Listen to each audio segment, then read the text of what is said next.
this guy, and he told me that he used to know, he has to have a friend that worked at Tim Hortons back in the days when Tim Hortons actually baked donuts in the store.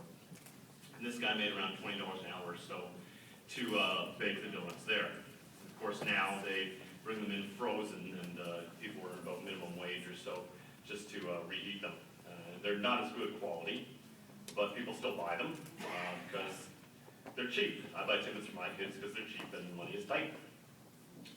I was thinking about this, and this to me sort of perfectly illustrates what I consider to be a slow downward spiral we've had in our country for a long time now. Because basically money is tight and people have to watch every penny, so they need things to be cheap. But the way that we make things cheap, of course, is by cutting wages and shipping jobs overseas. You can get a lot of cheap stuff that way. But of course, that only leads to money being tighter and more poverty in our country. So things need to be cheap again. And so on and so on. I think this is also one of the reasons why our household debt is so high in Canada. So that's just a little anecdote. My party has a lot of great stuff in its platform, but I want to touch upon two things tonight mainly, which is protecting Canadian jobs, good Canadian jobs, and also strengthening our pension system. And these are two things which touch me very closely.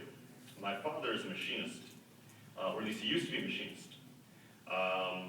He worked for 30 years in Woodstock and machine shop until he got sick and he had to move up to the Owen Sound area with my mom. They planned to retire there. After his health got better, he started looking for work in the Owen Sound area. And at first he got a job at the Goodyear plant, but he got laid off because they closed the Collingwood plant and they had to move some of the guys over there. Then he got a job at the Monroe plant, but he got laid off during the recession. And at that point, there's basically no manufacturing left in Owen Sound area. And he took McGinty's offer for second career training and trained as a chef.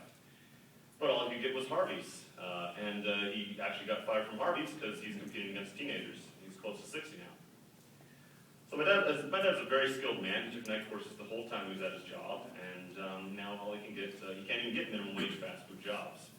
And his pension is not enough to live on.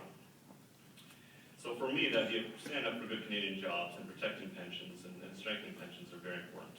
I think our strategy in this country for too long has basically been to pour money in at the top and then hope that a few crumbs trickle down to us. The NDP does not agree with this job strategy. We will target tax cuts to real job creators and tie them to actual job creation. Okay. Thank you. Anyways, thank you.